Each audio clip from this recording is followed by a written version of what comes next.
Hi, guys. Welcome to Parawoman Radio. I'm Amy.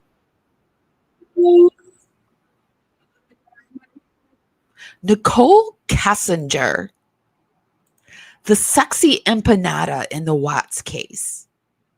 Some may say she was alluring in Chris Watts' eyes only. Lately, there's been a lot of buzz surrounding her involvement in the case. But this topic always seems to be buzzing, but it seems to be getting a little bit louder lately.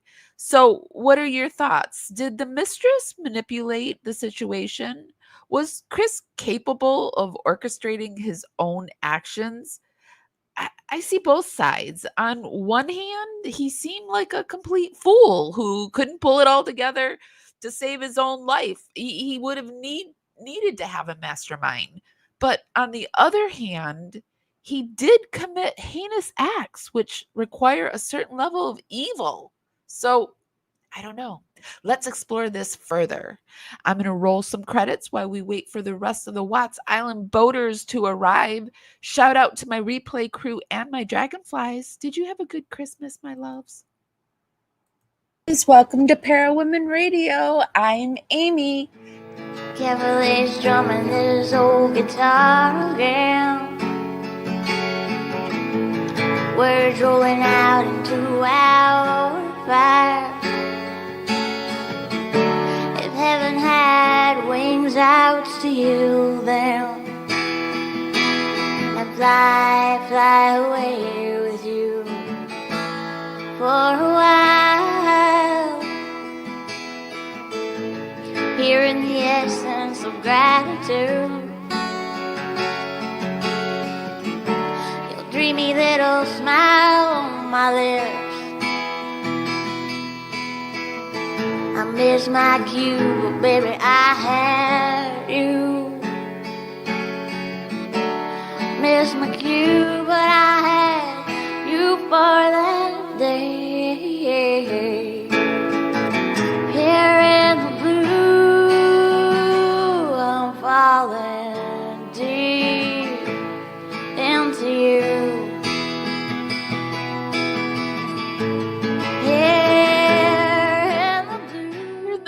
I never have to worry about missing my cue because I'm here every Friday night it's 7. So I'm here every Friday night, usually at 8 p.m. But we're doing a double header tonight. We're going to talk about the Watts case, but then we're going to go into the Gypsy Rose case because some new stuff just popped off. 6 o'clock this morning, I saw Flawless Nina. She had her bonnet on and she was saying that Gypsy Rose was hacked from India, clutching my pearls. So we're going to talk about that after this case. But tonight we're going to be talking about the sexy empanada, Nichol Kessinger.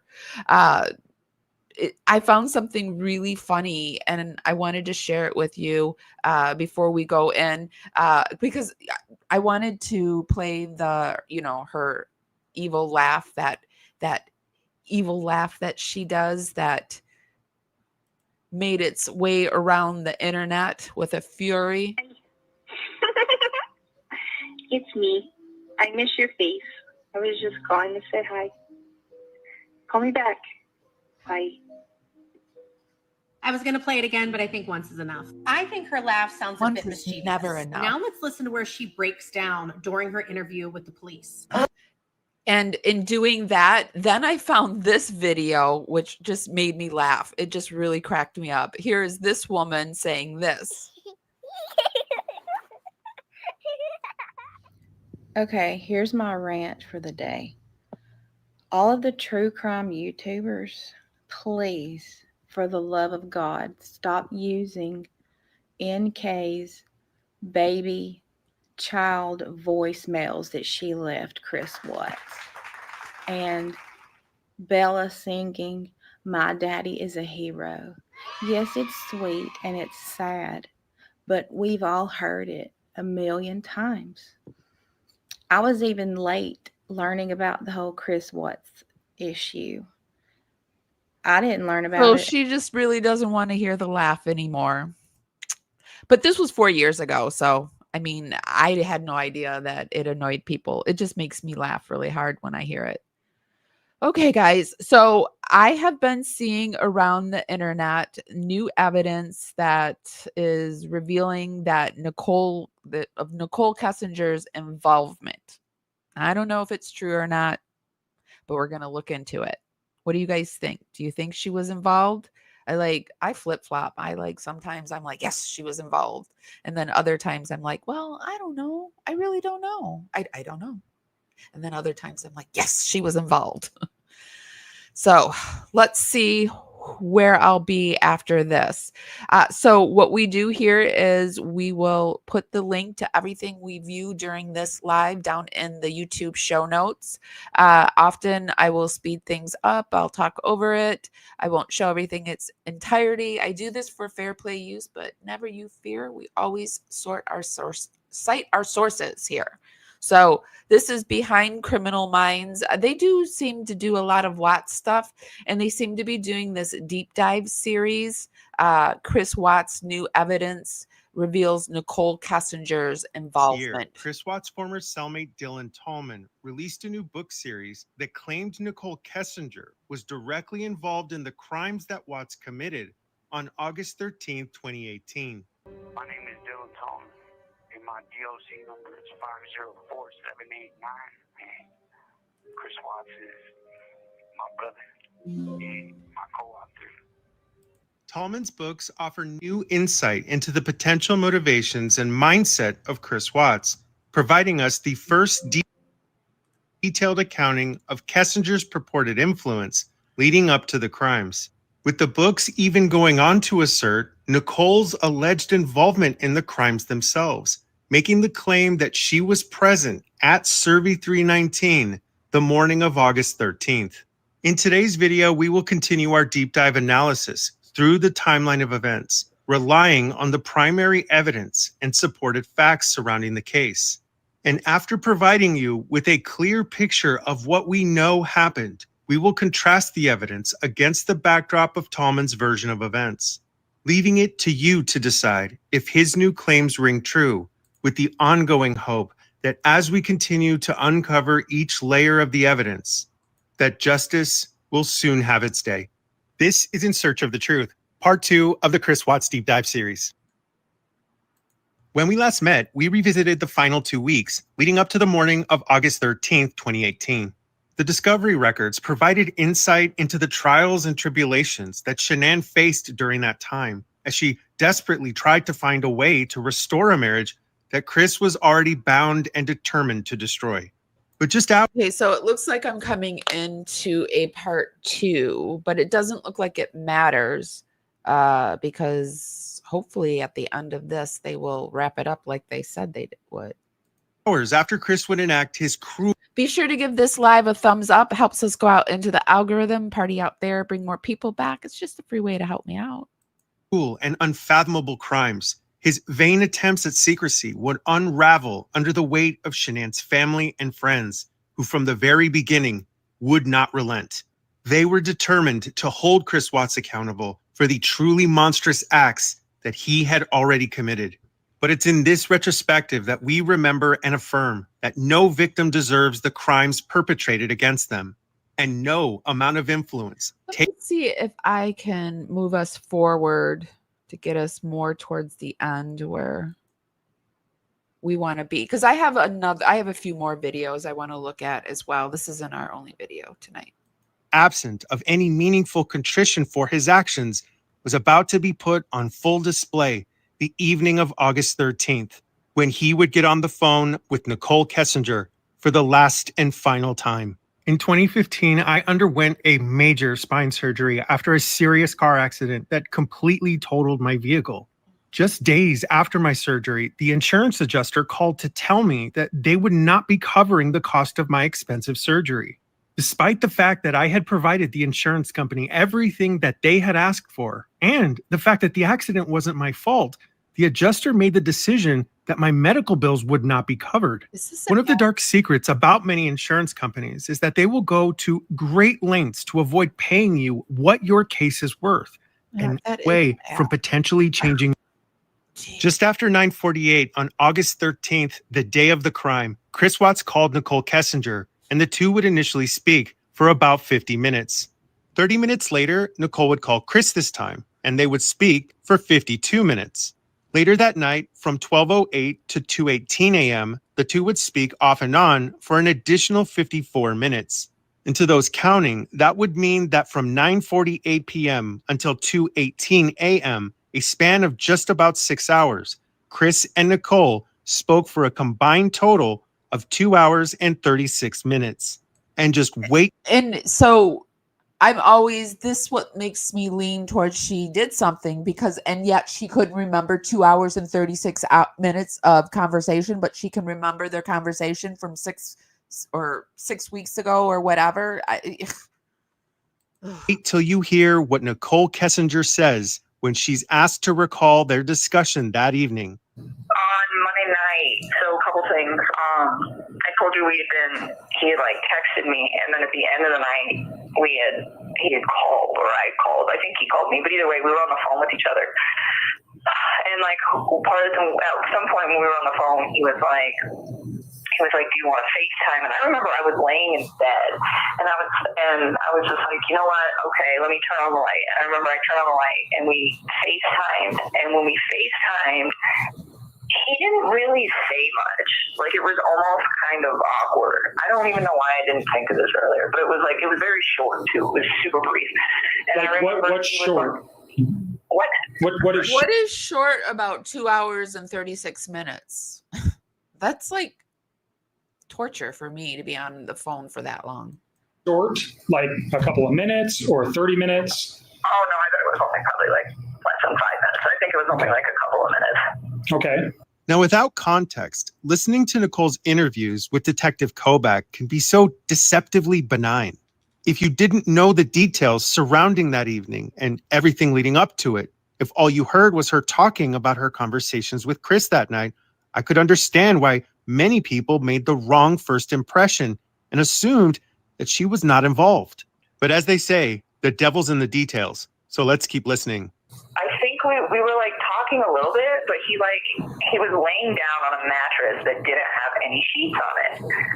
And I was like, okay. So I was thinking like, well, maybe he's in bed. I don't know what's up. But I remember asking him like, where's your sheets? And he's like, oh, I washed them. If she were involved in it, she would know that he was washing them because what happened on the bed. So I just think it's just a weird and very elaborate thing to include, like just out of the blue. Oh yeah, now I remember he was laying on the bed with no sheets on it. Like, why? If I don't know. And then this is the part I don't remember if this sentence right here came in the FaceTime conversation or if it came in a phone conversation prior to the FaceTime conversation, but regardless, this next sentence came on Monday night, and I'm so sorry that I cannot always remember chronological every little detail. That's okay. It's understandable. There's so much. But I remember he was saying that he was cleaning the house to try to keep busy, to take his mind off of things. And this was on the phone. So far, Nichole has successfully deflected Kevin Kobach's questioning by insinuating something sinister surrounding Chris's laying on his bed without his bed sheets. She knows that it implies that he was up to no good, but she also knows that she spoke with Chris for nearly 3 hours, and there's something else she's hiding about the morning of the 14th.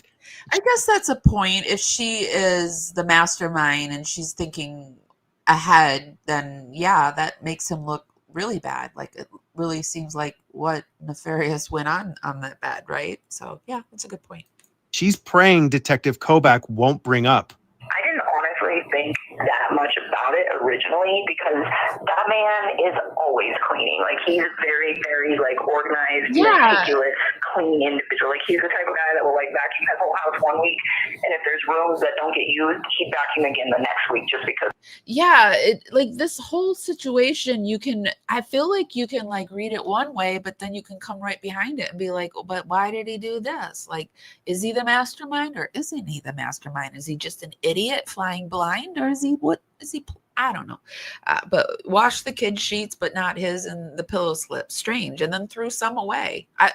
but maybe he threw the ones away when he was doing the quick dash around the house while they were all waiting outside. I don't know. It's like part of his routine. Okay. So the fact that he's like cleaning to kill time and take his mind off things did not seem like a super red flag to me. Every time that Nichol Kessinger is trying to deflect, every time that she is attempting to subvert the truth, she accomplishes this very much like a magician. In one hand, she provides you with a distracting story that very likely has elements of the truth, while at the same time using the other hand to hide whatever it is she doesn't want law enforcement to see. Nichole's comments about Chris doing laundry and the bed sheets sounds incredibly contrived because, again, she's still hoping that Kevin Kobach will not find the one thing that she cannot explain. And I'm not sure if you've noticed yet, but she has still yet to describe what they've talked about in any demonstrable detail. So anyways, so that didn't seem like the norm for me, but something that just kind of like dawned on me last night is he made the comment directly after that. He said, I had to wash the kids' sheets. He was like, they smelled. And I was thinking about that last night, and I'm like, this man keeps that house so clean. That's like the cleanest house I've ever seen. And I'm like, this man keeps that house so clean. Why would his kids' sheets smell bad? And you think this was Monday night? What time do you think it was Monday night? Oh God, I don't even know. I almost wish you guys would show me my phone. So I'm gonna read off your phone calls for Monday. Oh my God, I just wish you would help me. I'm losing track of all my lies. Just show me. And Tuesday, starting. No, it's on Monday. Okay, just so tell me on Monday night. Monday night, you guys had. We talked about a phone call yesterday, but you guys had a phone call Monday night. It looks like he called you. It was 48 minutes and 57 seconds. It was at 9:48 p.m. that he called you. So that would take us to about 10:35. And then there's another call on Monday. It's for 51 minutes and 25 seconds. It looks like, I'm not sure looking at this who called who, but it looks like you called him. And that was at 11:09 p.m. That lasted 51 minutes. So that takes us to midnight. And then there's another phone call where he calls you. So we're now into midnight, Tuesday morning. It's a 30-minute phone call that lasts. Well, I just meant like the sheets that he threw away. Because remember when they were searching the house, there were some sheets that they found wherever he threw them. I just think it's weird that he didn't wash them the night that he was washing everything else. Like, why didn't he just left them left them thrown away? Until 12:38 a.m. And then after 12:38 a.m., there's a 2-minute and 44-second phone call that that starts at 1:12 a.m. It's 2 minutes and 44 seconds. These are the words of a seasoned professional of deception and deceit. Nichol knows exactly what she said during those phone calls with Chris. We know she does because she will later provide law enforcement with a detailed, exhaustive timeline of the entirety of her relationship with Chris, providing painfully accurate details about events that had occurred weeks and months earlier. But the phone calls Nichol and Detective Kobach are discussing right now just happened 4 days prior. And the reason why this moment matters so much is because of what was happening at 2:07 a.m. the morning of August 14th. Now, I want you to listen to Nichol's answer clearly and without interruption. It's long, but it's important because this is the one and only time that Nichol provides a reconciliation of those conversations. And remember, what you're about to hear satisfied law enforcement, CBI, the FBI, and DA Michael Rourke as a sufficient answer concerning what they discussed for 156. Before we go into this, I just want to say this is all alleged, all for entertainment and educational purposes. My research, we urge you to go out there and do your own research. And so, yeah, we've got to say that. 6 minutes, less than 24 hours after Chris Watts committed his crimes.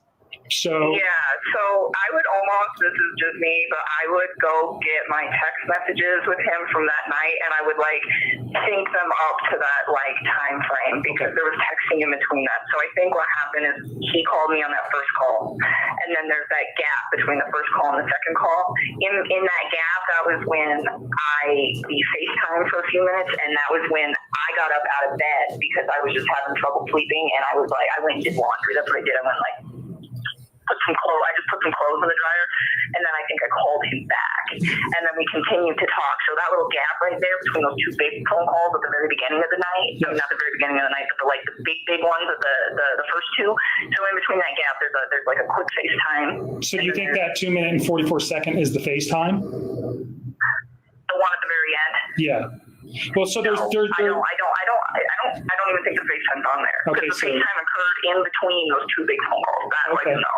Okay. Because it was like one big phone call, and then there should have been a FaceTime, and the FaceTime's short. It's only a few minutes, and then there's probably just a few more minutes. And that's probably there's a few more calls on Tuesday. So 112 is the 2 minute and 44 second call.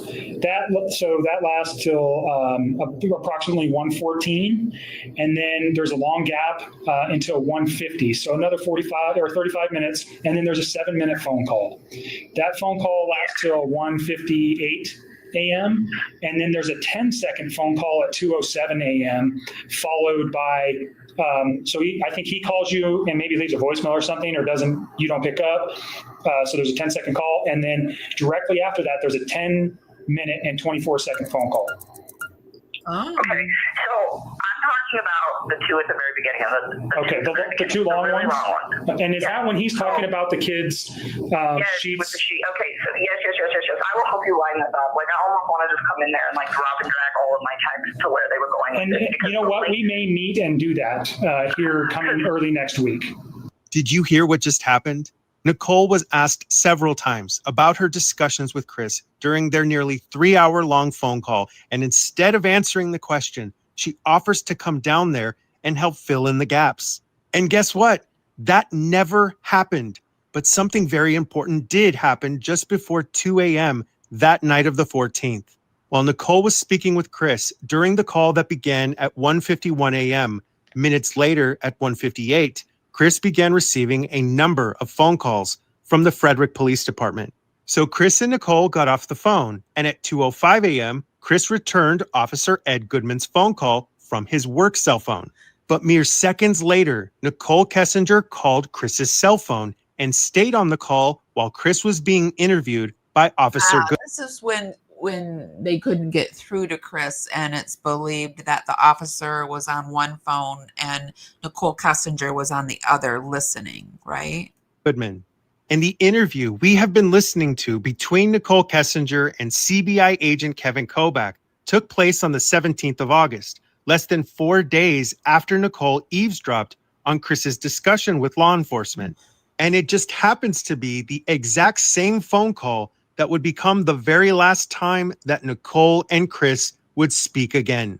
But I have a question. Why would Nichol want to know what law enforcement was saying? If she was not involved in this crime in any way. She didn't know anything about anything. Why would she be like on the phone listening? It makes no sense at all. Hi, Heavenly. Hi, Cindy. And hi, James, by the way. Good to see everybody. Then why would Chris have her on the other line listening in?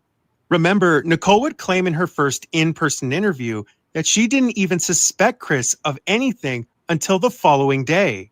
So knowing what you now know, listen to the very next thing Nichol Kessinger said as Detective Kobach began to press her about these calls. Yeah, well, all those phone calls at the very end of the night, that was me freaking out. Like, if you look at my text, a lot of that was like, I can't sleep, I'm really scared, where's your family? That was like me freaking out and him calling to like try to reassure me, or me calling him like, please talk to me, I'm super scared, where's your family? Like, those little ones at the very end of the night are me not being able to sleep and trying to get him to like talk to me about like, I guess make making sure everything was okay. So those like real late ones, and that's why they're all kind of like sporadic. Cause I'd be up for like an hour, and then I'd fall asleep for like 15 minutes, and then I would like wake up and start stressing again and try to call them back. Like, so that's why there are all these like little sporadic ones throughout the end of the night. But those two big ones.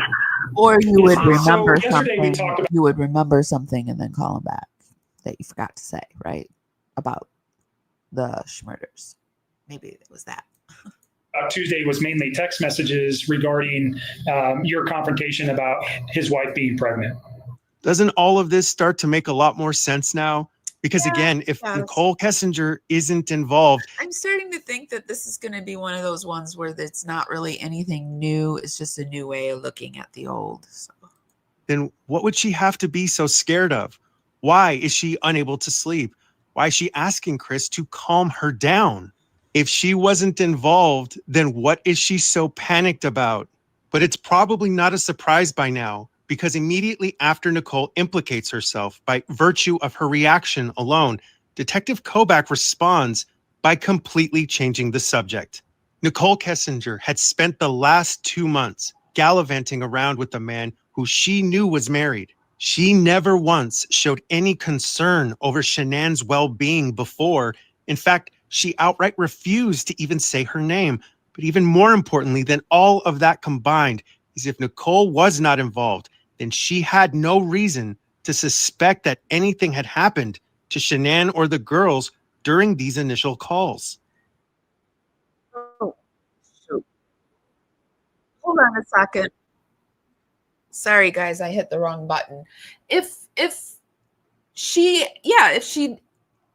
truly believed that Shanann had just ran away, then she would have not been worried and made all those phone calls. I wouldn't think. She might be like celebrating and, telling them to come over to her house. I don't know. Conducted her first in-office interview and previously said this. Did that strike you as odd? But you're thinking maybe she just left. I just thought she needed to get away from the situation. I mean, that didn't seem that awkward to me that a couple that is going through separation would be like, I need to leave. I just need some space. It didn't even process. I was like, okay, give her some space. I really thought she left. I was like, let her fucking go. No, it was hotter than heck around that time because Chris didn't want to go outside to look around the pool because it was so hot. You could tell. It was didn't he say it was in the 90s or something? Okay, she'll be all right. Let her cool down. She'll be here. It'll be okay. How do we convince? I think she's just upset. And then. And it's here that I want to contrast what we've learned against the backdrop of Dylan Tommen's books. After taking the time to read them, there are a few important things that I've learned. I, like many of you, have a healthy dose of suspicion anytime new claims arise from Watts Island. And it's for that reason that I have evaluated Tommen's claims by trying to... Sitting here with my suspect eyes raised. I got one eyebrow up I don't know. Is this new stuff or is this new old stuff? Ascertain if there is any uniformity to the way that he describes Chris Watts. Much of what he conveys is identical to how we know Chris communicates, the way that he speaks through coded religious idioms, and more importantly, the univocal narrative that he provides, which is synonymous with what we already know of Chris Watts. In Tommen's second book, he writes about a discussion that he had with Chris concerning the morning of August 13th. He states, "On the morning of August 13th, I was going to check in with Nichol because we had plans to meet up before work. My plan was to skip work and spend the day with her until all of this transpired. I immediately thought of Nichol, and I thought perhaps we could start over somewhere in North Carolina. But losing my wife made me feel doomed, alone, especially the thought of losing my mistress too. So I met up with Nichol where we were supposed to rendezvous on the way to work. She was so calm about the whole situation. She told me to just go to work like I was supposed to, and she asked me about the girls. We talked it over for a while, and we decided that we could make it look like they went missing.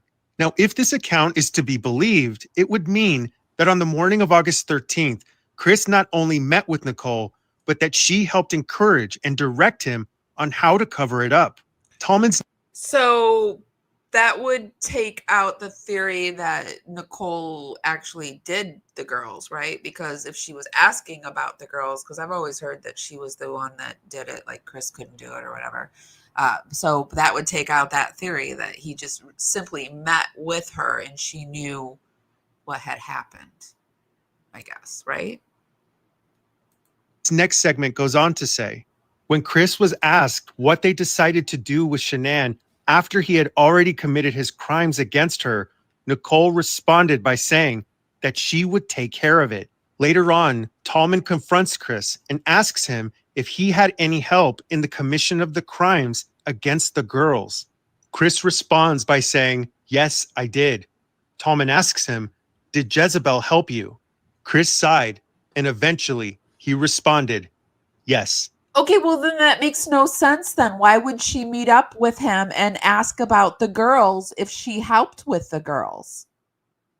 Am I just hung up here on something, or am I missing something? Because I haven't been feeling the best, so I might be missing something here. Over the last 6 years, so many of us have quietly watched and listened to the countless cover it up. Tommen's next segment goes on to say, when Chris was asked what they decided to do with Shanann after he had already committed his crimes against her, Nichol responded by saying that she would take care of it. Later on, Tommen confronts Chris and asks him if he had any help in the commission of the crimes against the girls. Chris responds by saying, "Yes, I did." Tommen asks him, "Did Jezebel help you?" Chris sighed, and eventually he responded, "Yes." Over the last 6 years, so many of us have quietly watched and listened to the countless documentaries and iterations of this case.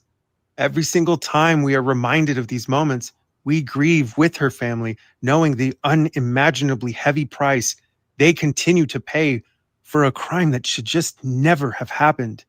This retrospective is our way of continuing to advocate for justice for the people who matter most in this case, Shanann, Bella, Cece, and Nico.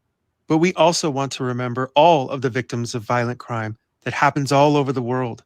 This case is represented. Amen to that. Okay, so like I said, we don't watch everything. I will put the link down in the YouTube show notes. Let's move on. I guess I am still hung up on that like, why would they meet and talk about it if he did it and she helped anyway. So yeah, I don't think we're truly gonna know. And that's what drives me crazy. Like, it drives me crazy to think that if she did something and she's out there free, like, Will the sun